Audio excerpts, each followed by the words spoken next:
Good evening, ladies and gentlemen. This is Toby Eunice with the Gypsy's Kiss, and if you stick with us for just a couple of seconds, we will talk a lot about whether or not Forrest Fenn requires a water crossing in his poem.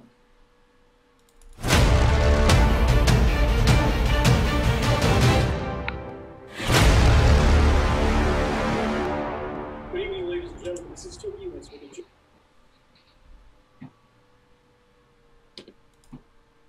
All right, and we're back. Whose audio was up? Mine. Oh, Shelley. Okay. So for those of you that have joined us already, thanks for joining us this evening. The notifications have gone out already, so we're going to wait for people to show up and join us on the evening. We like the idea of what we're doing tonight. We've invited a special guest, and we'll allow that special guest to introduce themselves in just a little bit. But what we're going to talk about is whether or not the Fenn treasure poem requires a water crossing. And the way we're going to run the evening is I'm going to have each one of our guests introduce themselves. And then we've got a couple of questions for our main guest after he introduces himself. And then we'll open up the Q&A to the room itself. So as people come in, like I said, it'll be a while before they get their notification. Hey, Susan. Hi, everybody. How are you doing? So first, let me have my partner, Shelley Carney, introduce herself. Hello, good evening. Notifications have gone out, so we should be filling up the room momentarily. And of course, I'm Shelley Carney with the Gypsy's Kiss. And tonight we're very excited to have 4 people on the panel. And of course, we would like to talk to our viewers and have your opinions and questions as well, so that once we've expressed our opinions and questions, we can then address those that are in the audience. Great. And Mike, would you mind introducing yourself? Hi, everybody. I think most of you know me. I've got a YouTube channel called Kalazars. I invite everybody to go over and subscribe. Thanks, everybody, for the well wishes. I had a surgery recently. If I seem a little bit out of it, it's because I am on a little bit of medication, but I made some coffee here and I'm trying to wake up. And Shelley and Toby, thank you for having me back. Our pleasure. We like having you around. Do me a favor and turn your mic down just a little bit. You're coming over a little bit hot. Okay. So before I go ahead and introduce our special guest tonight, you may or may not recognize him. You can certainly see his name on the screen. I'd like to play a clip that stimulated me to have this conversation. It comes directly off his YouTube channel, which I'm going to ask him to talk more about in just a few minutes. But if I could, I'd like to play this clip. It's actually part of the YouTube video that he produced. I've taken up a clip of about 65 seconds, and I just want you to watch it. It was the beginning of the video. I've kind of merged together the beginning of the video and the end of his video so that you can take a look at it. Okay, so let me play this clip real quick.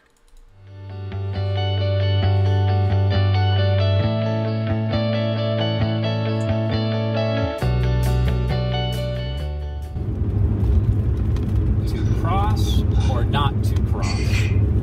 That is the question. Okay, what is Sean talking about here? I'm talking about, the water being possibly mentioned 4 times in the poem. You've got begin at where warm waters halt. You've got put in, which a lot of people refer to as, a disembark or put into port, from water. Then you've got no paddle up your creek, and then obviously you have water high. But the question is, and I'd like to have answered, is, Forrest, did you, in between where you parked your car and where you hid the treasure, did you cross a waterway? And let's just get that out of the way. Let's answer that question and get it out of the way.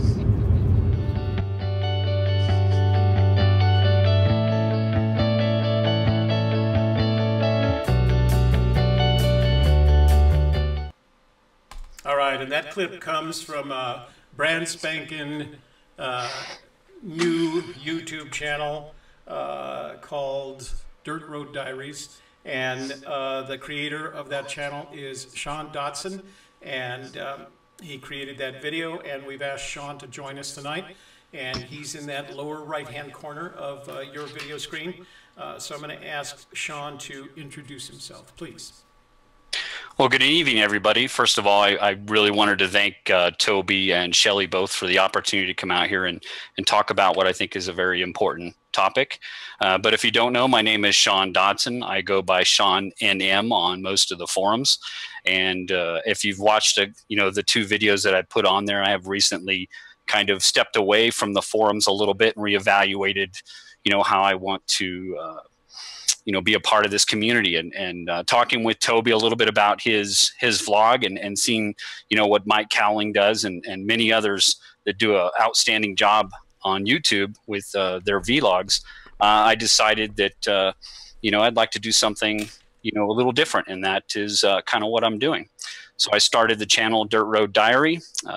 I get it from the Luke Bryant song, because our family, we do a lot of camping and stuff out in Colorado. So we just thought that was a good name for the channel. So again, I wanted to thank Toby and Shelley for the opportunity to communicate with the channel. We're glad that you could join us tonight, and we thought this was an important topic, especially after seeing the video that you produced and the style that you produced it, and seeing the response that it was getting on a couple of at least in the the Hint of Riches forum. It had a really good response and generated a lot of conversation in there. So, you guys having trouble hearing me? So let me see. Let me turn it up a little bit. I'm trying to do this without blowing everybody out as well. Toby, I can hear you good. Okay. Some of the people in the on the audience side can't seem to hear me. So I'm gonna turn that up as I can without clipping, without bombing everybody out. Okay, that's about as loud as I can get right now. So Sean, after watching your video, I thought what you had done was asked a really, really important question, and what that leads to eventually is you ended your video clip by asking the question, but not actually producing an answer as of yet. So my question for you is, it's a compound question. Why the question, and what's the answer? Why the question? Well, I think I hit on a little bit in the video, but we're now coming into the early stages of the search season. I live in northern New Mexico. I do a lot of traveling in southern Colorado and in northern New Mexico. So the search area in the southern parts of the states have really kind of opened up, if you don't know. So with that in mind, and the fact that in the last couple of years, we have unfortunately lost a few searchers, that being Randy Bilyeu, Paris Wallace, and Eric Ashby, to failed water navigations.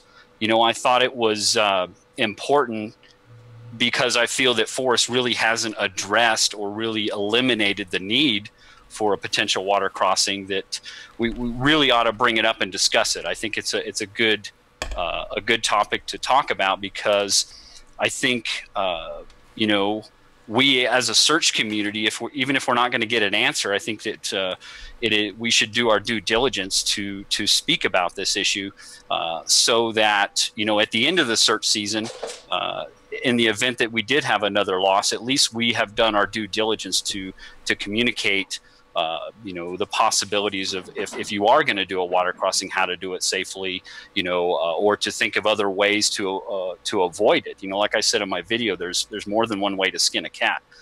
So by looking at the map, is there ways to avoid a water crossing if there is one in your solve? Mm-hmm. So I think that it's a good topic to think about before we start putting boots on the ground and people really start getting out there, so that at the end of the search season, we know that we as a search community have done our due diligence. And the second part of it, I honestly don't think that Forrest will really answer the question. I think that it might be too much of a clue, or a narrowing down clue of the search area.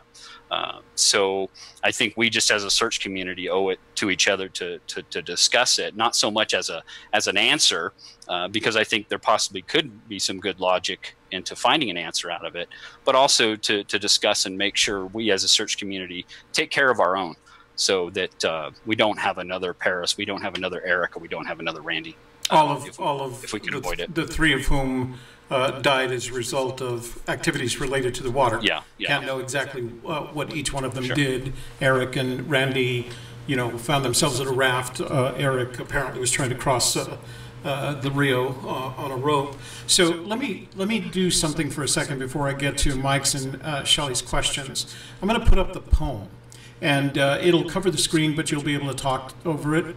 So what I wanted you to do is, in the poem, I wanted you to point out the areas that left you with the impression that Fenn might intend a water crossing, and that would require extra care on the part of the searchers so something bad didn't happen, okay? So let me put this up. You still won't be able to see it, but the poem, all 6 paragraphs of the poem, or stanzas of the poem are up there.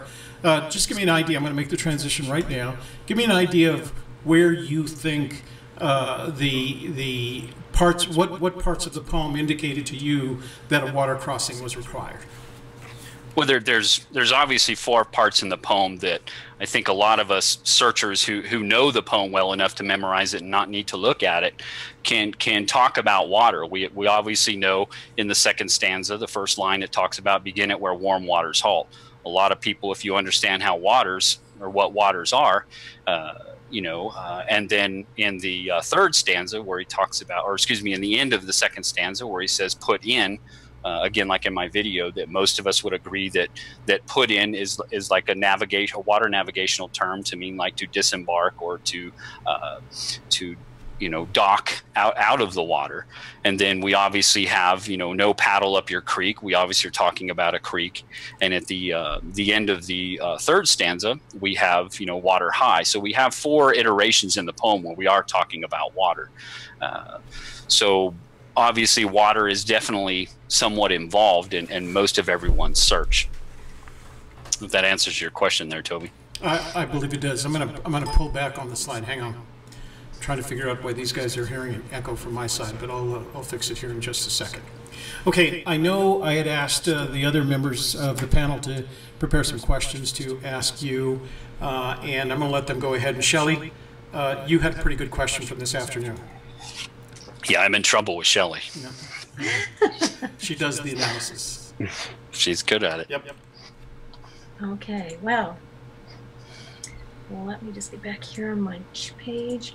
So the featured question from Mysterious Writings that you referenced in your video, I'm just going to read that little piece of that letter that Fenn wrote. And it says, wearing waders in fast-moving water is dangerous, especially if you don't have the chest type with a tight belt around your chest that will keep most of the water out if you should fall. The rocks in most moving water are slippery and falling is easy. Your waders should have felt soles and not rubber. Don't take chances, and remember that in many cases, no can be a better answer than yes. All right, so that is one paragraph out of 11 about waders, and I imagine that he wanted to include it because of the issues with searchers getting into water. But again, it's 1 out of 11 warning paragraphs. So what was it about that particular paragraph that stood out to you and made it important enough to want to do a video about it? Well, again, the question that the original questioner posted was the fact that, and I'm not going to read it verbatim, I'll read it closely to what they said, is that, they were fixing to go out and do some searching, but they had some concerns. And then Forrest responded immediately with saying, your question is very timely. And what he meant by timely is because that was right after Paris had passed. So the reason that I really questioned or came up with my questions because I feel like in that answer where he's talking about waders and he is talking about fast moving waters and being dangerous, and we know how he said, it's not, it is not in the dangerous place, it being the treasure. So I felt with, him talking about waders and talking about waters and giving some safe advice about dealing with water, he really didn't, in my opinion, negate it. It's like he had an opportunity because of the loss of Paris and obviously the loss of Randy to come out and say, listen, there is no need for a water crossing. Keep your boots out of the water. There's no need to do that. So he kind of overlooked that. So it's in my logical mind, in my emotional mind, yeah, I'm not going to take my 4-year-old daughter on my back across a river, but in my logical mind, in my cold logical mind, I know that he did not rule it out. So you can't simply rule it out because your emotional side of you tells you that, he says it's not this. You can't rule it out. So, and he had the opportunity to rule it out, and he hasn't. So again, I think as a community, I think we need to discuss it, as a safety aspect, so that we feel we've done our due diligence. Okay. And Mike, you had a question? Yeah, well, Shelley took my question, but that's okay. She's tough, Mike. As far as the waders, don't you think he was simply responding to a question? In other words, if somebody says, I'm going to go out and search, and I'm going to go in the water, Forrest is going to come back and say, well, these are the waders you should use if you're going to do that. But I don't think he was implying that you need waders or that you need to go into water. I think he was just answering a question. Yeah, no, I think that's a perfect logical comeback, and I like it, Mike. He at least addressed it, but in the light of safety. I mean, even if you go to June 22nd, when he had the talk with the New Mexico State Police Chief on June 22nd, and he told everybody, he told him on the phone, he says, look, I'm not going to give a clue to help people find the treasure. He says, I'm going to give them a clue to help keep them safe. So, a week later, immediately he puts out, the safety first, which is on Dow's, top page of Dow's site that says, which was his response to that in his safety clue that he was giving out to everybody. And again, what he said was the treasure is not underwater, and then again, he said you won't have to move any large rocks or or go up and down or cross any steep precipices. So again, he in my logical mind, I look at it and he's not eliminating water. Now, if you go in and you read that, all the comments section, there's 300 and something comments in there.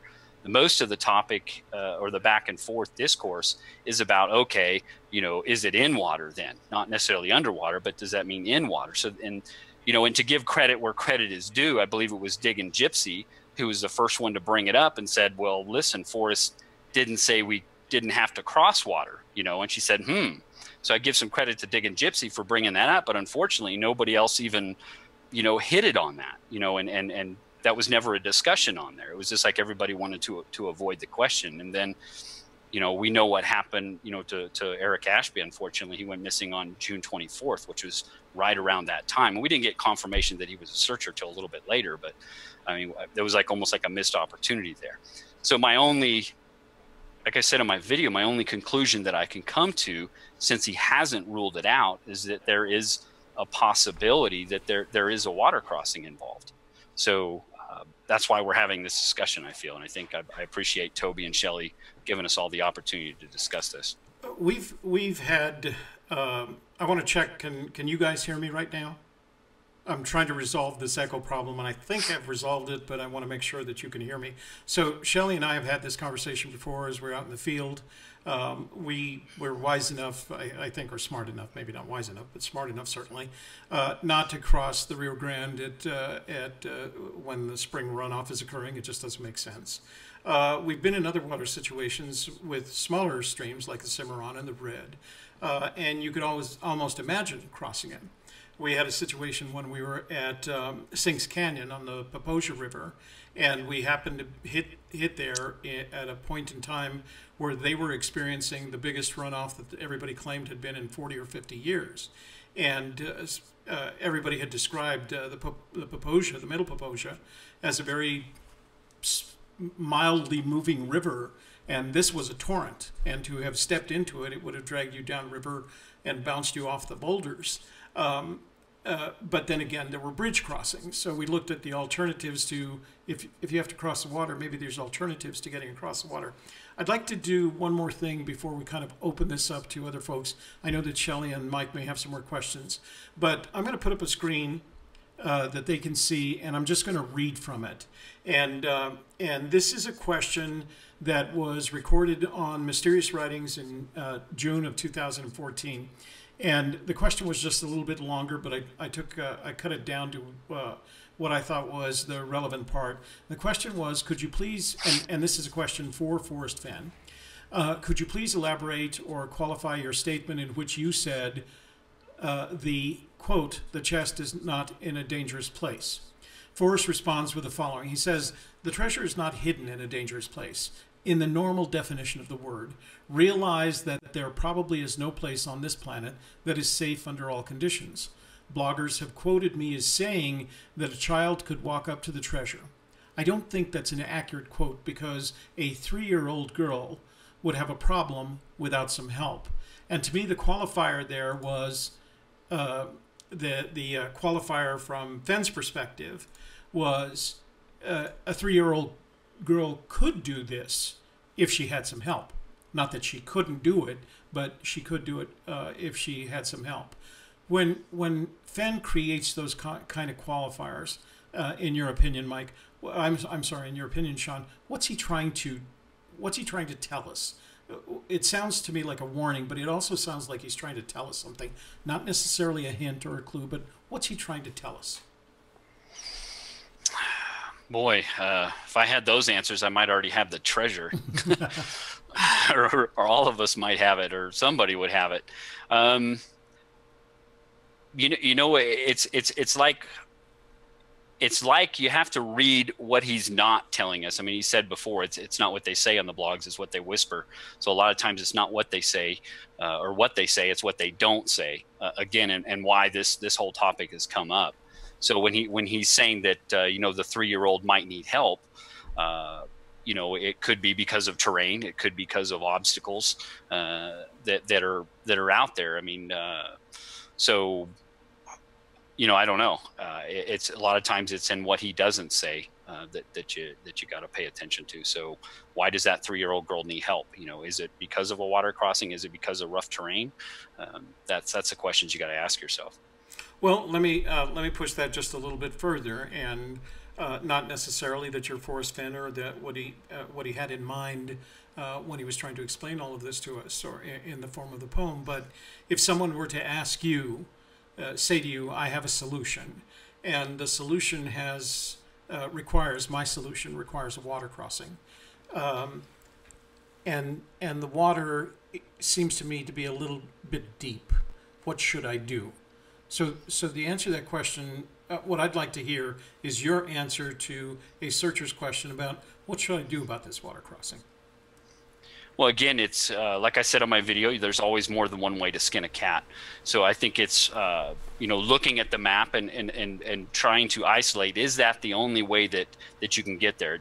It may be the most direct way. I mean, that, you know, for hypothetical purposes, that, you know, where you're trying to get could be just, you know, right on the other side of that river. But if it's a raging river, like Paris, you know, you don't want to cross that thing. So you got to look at different ways to going. If it's 5 miles down the road to get to a bridge to cross, you know, on your vehicle or on foot, then I would suggest that might be the best way for you to go if you're not comfortable and you don't think that water is safe to do it. You've got to look at other ways. And at the same time, you know, you have to look at, did a 79 or 80-year-old man go that way? You know, he said that he has walked less than a few miles, and is that less than a few miles, you know, total, you know, and the 2 trips in one afternoon? I believe so. You know, even somebody that's in good shape is not going to walk 3 miles one direction to a total of 12 miles in one afternoon. Even if you're in great shape, that's difficult to do in one afternoon, especially carrying 20 pounds, half that distance, you know. So, yeah, I would suggest to that person that, you know, if you have a solve that you don't think that, you know, 79 or 80-year-old man could do it in one afternoon, at least it's got to at least be a 3/4 of a mile, the distance from where he parked his car to where he hit the treasure. That would, in my opinion, I don't believe that distance is any further than that. So if you're we said it before with a Q&A with the searcher, that a searcher said if you're walking more than a few miles or hiking more than a few miles out there, your solve is probably wrong. Of course, I'm paraphrasing that it's not exact, but that's very true. So if you're going more than 3/4 of a mile from where you believe Forrest Fenn parked his car, and you're parking your car in your solve, and you're going more than that 3/4 of a mile, you might really consider what you're doing. And also look at the geological obstacles, like potentially a river or a mountain or whatever that's in between there. Did this 79 or 80-year-old man do it? Now, of course, like I said, we're not talking about any average 79 or 80-year-old man. We're talking about Forrest Fenn, the maverick himself, so to speak. So yeah, I would definitely tell that person to look at all potential routes and all potential ways to get to their solve. Okay. Shelley, any other questions for Sean? Yeah, I do. Let's see. So it's kind of a compound question since you set the example, Toby. As you stated, the water is mentioned a few times in the poem, and Fenn states the treasure is hidden in the mountains and not in the desert. So I agree with water is part of the solution. But do you feel we have to cross water to get to the treasure? And at what point in the 9 clues do you feel it's most likely necessary to cross water? So your question is, do I feel that there's a water crossing in there, and where is that water crossing in the poem? Yes. Wow, you're really putting me on the spot, Shelley. Well, each of our solves are all different. Now, Forrest Fenn has said, in the very beginning of the book, he says, my church is in the mountains and along the river bottoms, where dreams and fantasies alike go to play. So, river bottoms, we are talking about potential water crossings in here. So we're talking about a man who has spent his entire life, fishing, along rivers and in lakes. So obviously river bottoms were very, very important in his life, and as well as the mountains. So do I personally feel that there is a water crossing in the poem? I could go either way. I think that there is. I think that's a big reason why he probably won't answer this question, and why water is mentioned so much in there, and why he hasn't ruled it out. I mean, your mind logically has to go, he's had the opportunities to rule out whether or not there is a water crossing in there. Now, the question then becomes, like I said in my video, is do we physically have to do that in the path that we take to get to the treasure? Do we physically have to do it? Or is it just the line that we draw on a map with our finger of where we start and where we end up, So that is the reason why I asked Forrest the way that I did, Forrest Fenn, from where you parked your car to where you hid the treasure chest, did you have to cross or ford a waterway? So, again, I don't think Forrest is going to answer the question, but it does leave some room for him.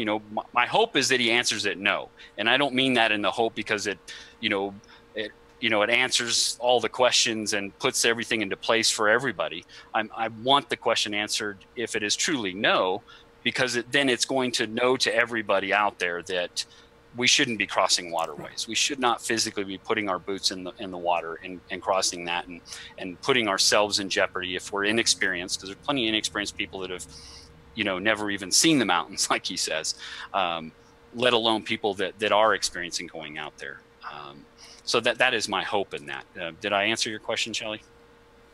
Yeah, and where in the poem would you say, if you thought you had to cross water, at what point are you doing that? Well, I think there's 166 words in there, like word 82 or something, I guess. I think when we did the chapter on No Place for the Biddies, and I think I emailed Toby this, and I said, man, Shelley had an outstanding interpretation of No Place for the Meek. And the way that, and if you have that with you now, I'd suggest you reread it, because I think it was great. Some of the people that didn't hear that, I think it was excellent. And your interpretation of meek, of people that don't have any confidence, that it is a place that those that don't have confidence, in their solve or in what they're physically doing, this is not a place for you. I love that. I thought it was great. It may not fit lockstep with how I believe it, but I loved it and really kind of opened my eyes. Like, oh, that makes sense too. I like that. So props to you on that. I thought it was great. And I think that is a very key point in the poem that could potentially be where, you know, there is a potential water crossing, whether that's where we need to physically do it, or it's just the path that we draw, you know, to the spot. So, and then going back to Toby's question, you know, telling people that if your path does cross that, you know, going back and ensuring, do you physically need to do it, or do you, you know, need to broaden, look at the bigger picture before you do something like that? So that would be my advice, and I'm hoping I'm answering your question, you know, in 5,000 words or less there, Shelley. You're doing a great job. That's why we invited you here. Mike, any more questions for Sean? Yeah, just a quick one. I'm jealous of you three because you're a lot closer to the search area than I am. So for Sean, how many trips have you actually made, and have you actually crossed water on any of your searches? I have crossed water, and before I did that, I did a lot of research. I did that. I've been up to Yellowstone. If anybody's ever been up Rabbit Creek, there's Rabbit Creek that goes up there, and Rabbit Creek is really not a creek. It's more of a geyser runoff from Rabbit Springs. It's up at the top of it. So yeah, I've crossed that. If you want to know about a river crossing, but that's not really a river. But yeah, I've had. I joined the search in May of 2015, really late April of 2015. And since then, I've had about 40 plus searches out there. So let's give Sean a break for just a couple of minutes. And Mike, I'll ask you, is there a water crossing required in Fenn's poem? What do you think? In my opinion, I don't think there is. You know, we've got the clue where warm waters halt. To me, that's where the water stops. And when we take it in the canyon down, we're driving. And I think the no paddle up your creek just reinforces that we may be in a creek bed, but I think it's dried out. Mm-hmm. I don't think knowing that Forrest, when he set this whole thing up, that he wanted children and families to get out in the wilderness, I don't think he would want anybody to go into water because of the safety aspects. Mm-hmm. For the heavy loads and water high, to me, if we're in a dry creek bed, the water high may be the mark on the canyon wall where the water level was when there was water in it, way back whenever that was. So I don't believe that if I ever go out and search, I'm only armchairing this thing at this point, but if I go out and search, I'm not going to be going into water personally. And I don't think the poem requires us to. And Shelley, what do you think? Water crossing required? And I'll ask you the compound question that you asked Sean.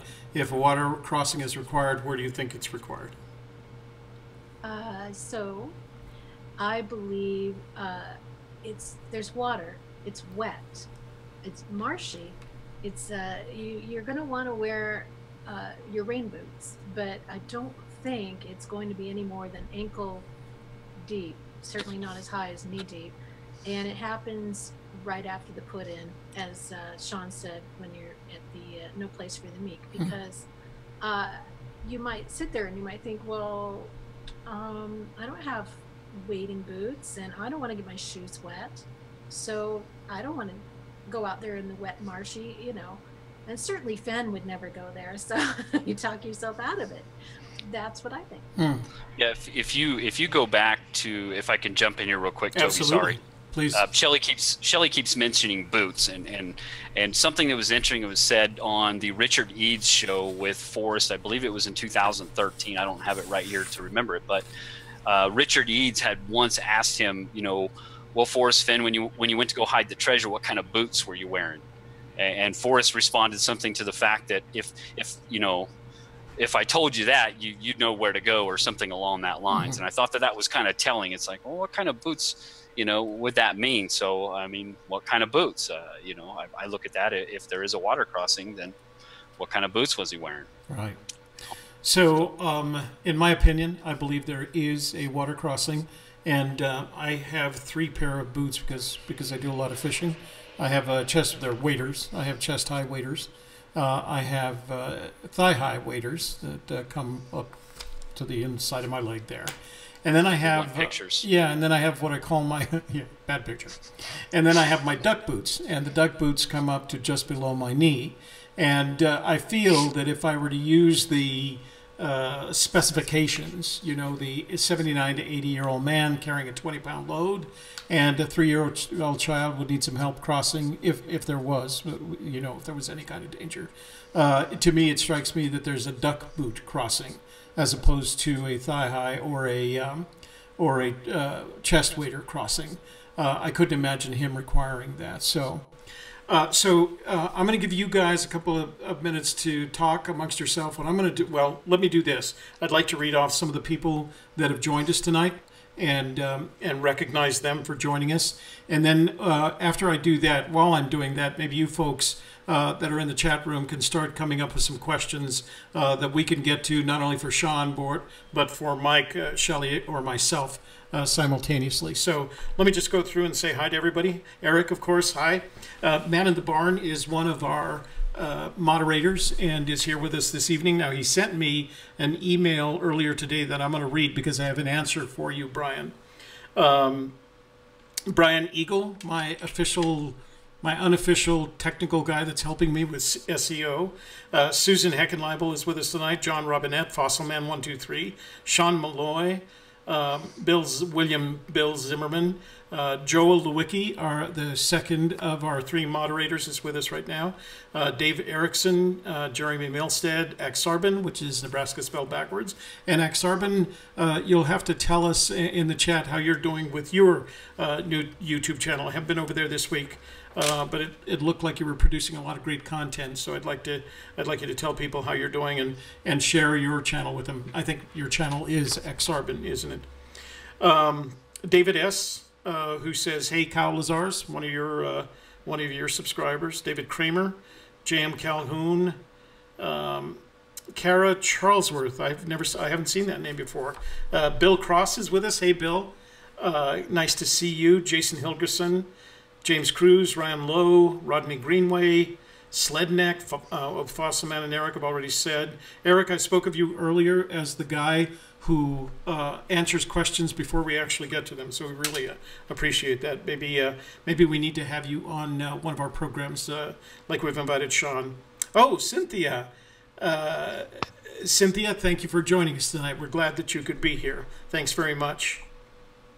Let's see who else. Denise Bagley, who not only joins us here, but then follows us over to Facebook, which is a really smart idea. Odious Soul, John Bobbitt. Hey, John Bobbitt, how are you doing? You really changed our numbers for the month of February with that $100 donation that you made to us. We really appreciate that. By the way, if you guys want to contribute to our program, if you look right down at the bottom of your chat window, including the iOS chat windows, you'll see an emoji. Followed next to the emoji is a $sign. If you click on that $sign, you're able to donate to Super Chat. That'll do 2 things. It'll raise your question right to the top, and it colors it in a bright color so that we know that question needs to be answered. And I hope you guys are thinking about putting some questions together here while I'm doing this. David Kramer, David Charles Davio. Hey, David Charles. Let me see. Rodney Greenway, Denise, Coach. Hey, Coach is on board. Mary Green. Hey, Mary. Let's see who else is here that I haven't said hi to. So we have a really good crowd tonight, you guys. Very nicely done. Michael Elder, I haven't seen that name before. BJ Chambly.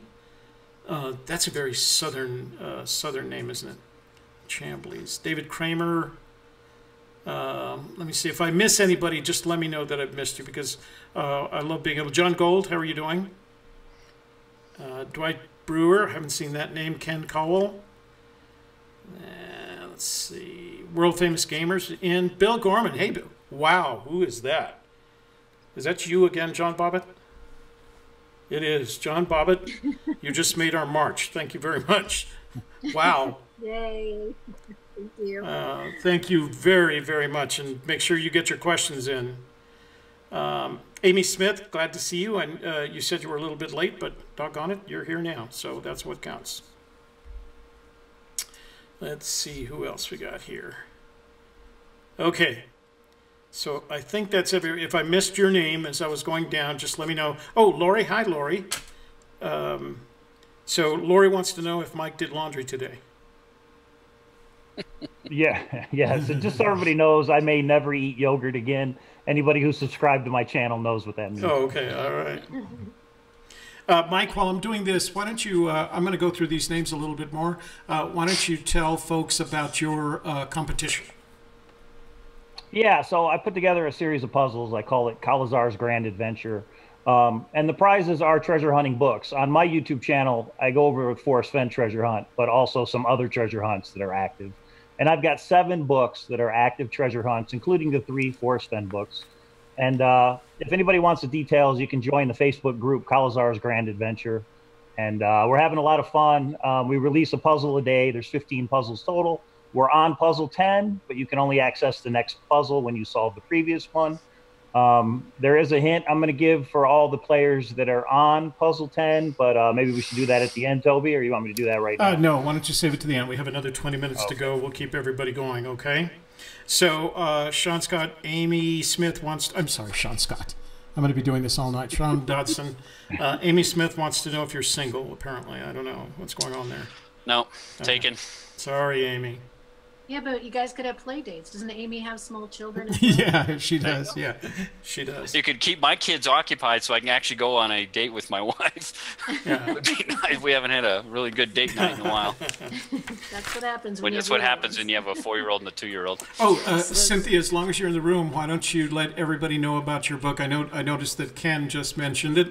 Make sure you make a comment and let everybody know about your book and where your new website is and where they can get their book. Get the book. Please add a comment to that so that everybody knows. So I'm going to ask the first question here. It comes from Brian Barfield, who's our man in the barn, one of our moderators. He wasn't sure that he was going to be able to make it tonight. Obviously, he's in. So let me go ahead and ask the question. He directed that to me, but I was interested to hear your guys' opinion on the matter. So it's a little bit long, so bear with me. I do think that the river will need to be crossed. I crossed it when I was looking in September, so this has to do with his solution. I was looking in September last year, but the CFM, and he uses cubic feet per minute. I think the U.S. government uses CFS, cubic feet per second. Flow was between 300 and 500 at the time. That's 300 to 500 cubic feet per minute. At the time, I know that's in the spring, the flow will be around 1,500 cubic feet per minute at its peak from historical records, because I would like to go back as soon as possible. And with the low snowfall in the Rockies, and in New Mexico, we've had literally zero in the way of serious snowfall. I was wondering if you can talk some about what CFM really means in terms of depth, width of the river when you are in it, and what generally safe to traverse. So let me answer it first. If you guys want to contribute afterwards, let me do that.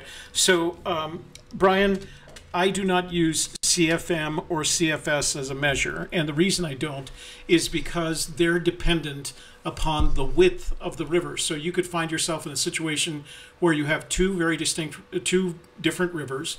They're both flowing at 500 CFM. One is 50 feet wide, and the other is 10 feet wide. And what you're going to experience with that 10 foot wide at 500 CFM or CFS, it doesn't make any difference because the ratio is the same, is you're going to experience a river that you can't cross because of the depth. So I rarely use either CFM or CFS as a measure. First, I just look at it and I find out whether I'm comfortable with it or not. I use what's referred to as river stage, and you can get river stage on the USGS website. It describes not only the river in terms of the cubic feet per second that are flowing, but it also describes it in river stage. And to me, the stage is the depth of the river based on a distance from the bottom, and actually so that it's a few inches above the bottom to the top of the water. And I use that as a measure, and my new kind of safety measure for being at river stage is that it's below the top of my duck boots, which come to just below my knee. So instead of using CFS or CFM, which is very dependent on exactly what river you're on and where you're crossing on that river, I would look at USGS stage of the river, and that will give you a better sense of the depth. And if the stage is 4.5 or 5 feet, then the CFS is going to make any difference. It's going to be a very difficult to cross river. If the stage is 1.5 to 2 feet, then you can probably walk across with a staff. That's the other thing I highly recommend. As I've gotten older, I rely on a staff whenever I cross the river. Anyone else want to comment on that for Brian? You know, I'm kind of like you, Toby. I haven't really paid attention to the CFMs or CFSs. What I've done when Mike asked me about river crossings and things like that is one of the things I have done is call the local fly fishing shops or sporting goods shops in the area, and usually ask their pro, what are the water conditions like, what is it like, and ask them those questions. I'm not the subject matter expert, and probably never will be on any one given topic. Mm-hmm. So I go to the people that I believe are the subject matter experts. I mean, we've got thousands of researchers here on the forums, and just paying attention to a lot of the people and listening to what they have to say, you can learn a lot as well. Just paying attention to what other people say and going to the experts, like I say, with the fly fishing shops and sporting goods shops and even your local rangers, if you're going into an area, ask about conditions too. So I think Forrest has mentioned that, I think that's very good. And also paying attention to the live webcams that are out there. Very good. Available to you. So looking at those things. Sorry, I went a little off topic there. No. You were fine. My commentary? Well, as far as a water crossing, would the time of year change the depth of that water crossing with snow melt and those types of things? Does that change the measurement that you were talking about, or no? It changes both the measurement. It changes both the cubic feet per second and the stage measurement. Right. Right after the snowfall, or right after the spring. When the spring melt begins after the snowfall, the water rises high, and then it progresses throughout the year. And if it's a relatively dry year, it gets lower and lower. There are places on the Arkansas River in Colorado where in May or June there's nothing you can do to get across. The occasional kayak or rafter will go down, but by September you can, if you're in that area on Browns Park or Browns Canyon, and by September you can walk across that part of the river without getting your kneecaps wet. So that tells me if there is a water crossing, it's only accessible certain times of the year. It is possible, and correct me if I'm wrong, but I think someone pinned Fenn to mentioning that it was August, and I'm probably wrong about this, when he hid the treasure. So that would make more sense in terms of being off the spring thaw, and with the impact that it has on the river. So let me see if we got some questions for you here. We have a couple more donations. Thank you, Cynthia. That was very kind of you. And as I said, please make sure you promote your new website. Cynthia has a new website that she's blogging on. And she also, on the first page of that website, she's selling her book, On the Chase. And so, Cynthia, make sure before you leave tonight you post that so everyone else can see it. So I did see a question from someone. Let me see if I can go back. James Cruz, AGK, do you think the reason Fenn hid the treasure in summer is because that way would be less damp or water would not be that high in summer? Shelley? Why don't you take that one? Well, I think so. I mean, and I'm gonna give you Joel Lewicki's question as well. Okay. Do you think Worth the Cold references having to cross water and get wet? And I think that as well. So that even in the summertime, if you're getting wet, if your shoes are wet, or if you take off your shoes and socks or whatever it is you need to do to cross that water, or to just slosh through the wetness of whatever's there, you are going to have cold feet at the end of it. I think they go together. It's not ice, it's not snow, because it's summer. Yeah. So I think that's a part of it. Yeah. Mike, opinion? As far as Worth the Cold, out here at Red Rock, we've got a conservation area, and there's a canyon called Icebox Canyon. As soon as you go down in that canyon, it can be 100 degrees out here in Vegas. As soon as you go down in that canyon and hit the shade, the temperature drops a good 20 to 30 degrees. So in my opinion, Worth the Cold, it has more to do with the canyon that you're in than water source. Sean, what do you think? We'll go into the first part of that question and talking about, the reasoning behind Forrest Fenn hiding it in summer, as he has stated, is that you got to think about, was Peggy asking him questions like, where are you going? Well, if the man is grabbing his fishing pole and tackle box and waders and everything else, Peggy kind of knows the answer, so he's going out to fish. So you got to think that the cover that he may have had to use to go out and hide it. So obviously, summertime would have been the best time for maybe him to go fishing. I don't know the hatch and haven't researched too much in the hatch season, but that may have been the reason why he chose that time of the year, because it was a good cover for him. And again, if there was a river crossing, what a better cover for him to be sitting out there whistling while he's throwing a couple casts out and nobody knowing that he's got $1.5 million worth of gold in his backpack. There's just this old guy out there fishing. He looks around. Go ahead.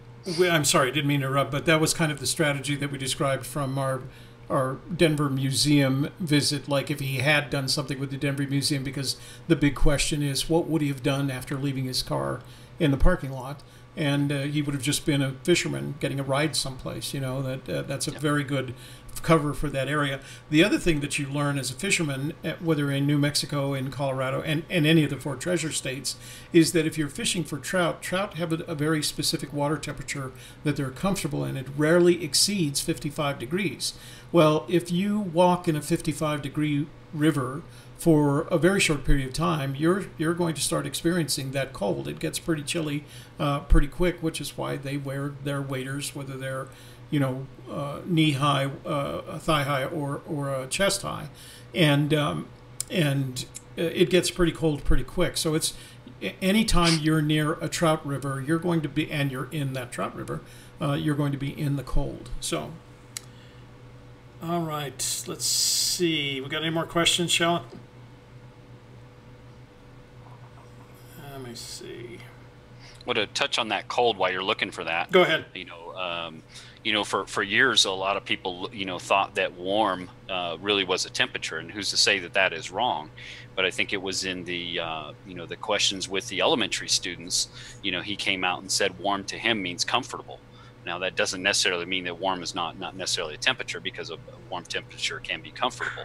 But, comfortable is not what we normally associate with like a hot spring or something. So while a lot of people think it is hot springs, and they might as well be right, my interpretation of warm is as that comfortable. So is cold, is he really talking about a temperature, or is it something else? I know I've kind of talked to you and Shelley, Toby, about, hot and cold cognition. Right. We're talking about how, some people, when they rationalize things, or they use their logic, they base a lot of it upon emotions, whereas a person who takes out emotions and just looks at the evidence with just logic and without allowing their emotions, are called a cold cognitive. So I look at that cold as not necessarily a temperature, but as your reasoning that you employ and interpreting the poem. Another way of looking at it, I can't prove whether it's right or wrong. It's just the way that I interpret things a little bit differently. Well, I also appreciate the fact that you identified Shelley, me as a cold cognitive, and Shelley's a hot cognitive. So Shelley is hot cognitive. Yeah, she is definitely hot cognitive. All right, so I wanted to check before I start wrapping things up. Does anybody have any questions? Let me thank Brian and John Bobbitt and Cynthia for their donations tonight. We truly appreciate it. You made our evening and made our March. That was really great and very kind of you. So, Mike, let's wrap up. First of all, Sean, thank you very much for joining us tonight. We loved the conversation. We're glad that we could do this, and we're going to do some more of these, I'm sure. It sounds like you think about this, you've thought about this a lot, and we like the idea that you're willing to share some of it. We don't expect you to share all of it, of course, but we've had a great evening, and I think our audience has enjoyed having you on board with your commentary, and good luck with your YouTube channel. So, Mike, why don't you talk about your competition for just a little bit, and where people can get more information? yeah, if anybody's interested in trying to solve some puzzles that I've created, maybe take a little bit of break from the Forrest Fenn poem, Kalazar's Grand Adventure on Facebook, or you can just email me, kalazars@gmail.com. And I did tell the players of Puzzle 10 I would give out a hint.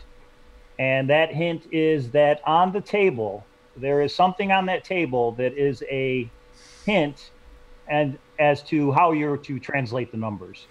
People that have seen the video will know what I'm talking about. Somewhere on that table, there's something that will help you with the playing cards that need to be translated into letters. So I hope that helps everybody out. And it's not too late if you still want to get involved. We've still got another 7 days. I think this thing is going to go at a minimum. So you can still join and get caught up to where everybody else is at. Okay. And the $9.99 donation, I can see it, but I can't see the name. I don't know where it came from. Denise Bagley. Oh, okay. Denise, thank you very much. That's very kind of you. Very, very kind of you. Okay. And Sean Dodson, why don't you tell folks about your YouTube channel and kind of your plans for it, because I know you've just started it, getting it launched, and what you're going to do with it. Sure. Thank you, Toby. Again, it is called the Dirt Road Diary. And, you know, I see a lot of other video loggers out there that have done an outstanding job of you know, talking to the community. And I felt this was a different way of doing it. While you know, I don't anticipate talking about, you know, my interpretation of the clues, because if you've paid any attention to how I've communicated on the forums, I always say, you know, give a man a fish, because I feel that you gain more and you appreciate more if you can come to the conclusions on your own without somebody, you know, kind of leading you to it. If I can give you some kind of, you know, way to think about things a little bit differently and to stir and spark something in your mind, that if you come to that conclusion, even if it's different than what I believe in, then at least you own it and it's yours, and you learn something from it, and you just don't take it for granted. I think it was Forrest that said, you know, in the Moby Dickens in 2013, you know, he's seen what inherited wealth does, and he doesn't want to make his kids or his grandkids wealthy because he's seen what that does, and that, you know, people that are just given wealth and had things handed to them, you know, don't appreciate it, and they take those things for granted. So, you know, in my way of doing my series and what I want to do with it is to really just to stir people's thought processes like this question and what it does, and you know, gets the community talking, whether they're talking on my you know, my YouTube channel or they're talking in the forums. It doesn't matter. So that's the point of it. Is the point of the Dirt Road Diary is just kind of an off the cuff, unscripted, you know, talk. Really, that's why I'm trying to make it. So. Thank you, Toby and Shelley. I greatly appreciate the opportunity to just, you know, to talk with the community. So, well, we're glad that you could make it, and we feel like it was a real productive conversation. So good luck with your vlog and your new YouTube channel. If there's anything that we can do to help move it along and grow it, let us know. We think it's always in the best interest of the community to have folks you know, taking the plunge and developing their own vlogs, their own YouTube channels, and creating content benefits everyone. And I think your concept of you know, providing the knowledge necessary to fish as opposed to handing a man over the fish is a really good concept. We believe that, and that too. We get a lot of questions about why we're doing what we're doing. We're doing what we're doing because we like doing it, and because we feel like we have some knowledge and maybe some information to share, and we don't have a problem sharing it. So thanks for joining us tonight, and this won't be the last time we see you, I'm sure. So and Shelley, why don't you tell us a little bit about a Gypsy's Kiss the rest of the week? The rest of the week, okay. The rest of the week includes tomorrow, which is Thursday. We have our book club live at 1:00 p.m. Mountain Standard Time, and we'll be doing chapter 5, Me and Bessie. It's a very short chapter about Forrest Fenn and his cow. So that'll be fun. We'll have a little talk about the chapter afterwards. And of course, we're going to be celebrating our 1-year anniversary with the Gypsy's Kiss. Champagne. Yeah. So very nice. Friday, we'll have our video called Just the Facts, where Toby answers a frequently asked question. And that's a lot of fun for us to do. And of course, you see our new format that we put out this week in celebration of our 1-year anniversary, and then figuring out how to use all the different things that are available to us with YouTube and OBS and all of the chat being on the screen. We're very excited to be able to focus more on the people who show up and talk with us, as well as the slides that Toby puts together, rather than just, you know, having us front and center. We have those things that are important front and center, and we're just off to the side making commentary. So I think that's a lot of fun. I just want to make mention that I'm still working on my own YouTube channel, which is The Softer Side. You can find it at thesofterside.me if you'd like to check it out. It's specifically relationship coaching for men, but women seem to enjoy it as well. So please do go there and check that out sometime. Oh, thank you. Before I wrap it up, let me answer a couple of the final questions that were there. Let's see. Bill Gorman, you are correct. Shelley does disagree with me on a lot of things, but that's what makes her a great partner. And I think that's why we work together, because it always leads to a really good discussion, and we end up looking for compromise a lot. So you're right. Somebody asked, Gary Risher asks, is there a Fenbury this year? Yes, Gary, there is a Fenbury. They're promoting it at, if you look at Fenbury, I think it's Fenbury2018.com, something like that. And also there's a Facebook page dedicated to it. So they are planning a Fenbury. It's around the June timeframe. We never predict whether they're going to be there or not, because for the past 2 years we've been out on recon when a Fenbury has taken place, so we haven't been able to get to it. So let's see, Lindsay. Denise, I will figure out, if you actually did make 2 donations, I'll figure out exactly how to get one of them back to you, okay? Shane, you did miss the show.